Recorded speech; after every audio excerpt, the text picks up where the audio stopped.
Remove the included scoop and brush from the water tank. The brush can be used to clean your Nanopresso of any excess grounds that can build up over time. The water tank also has a cup attached to it.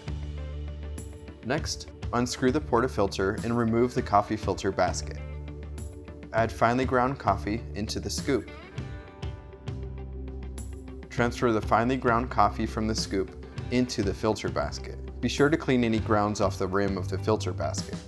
The next step is to tamp the coffee using the bottom of the scoop as a tamper.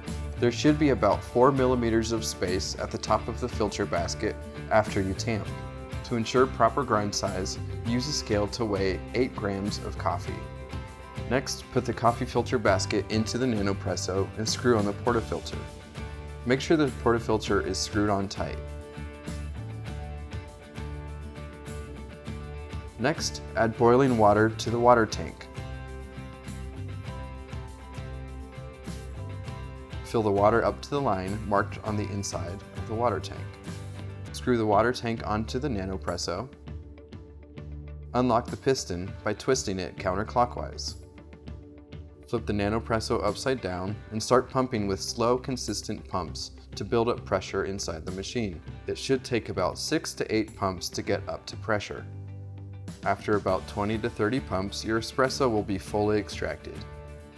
You will know the espresso is fully extracted once you no longer feel resistance in the piston. Once the espresso is fully extracted, the crema should be smooth and golden brown. Enjoy!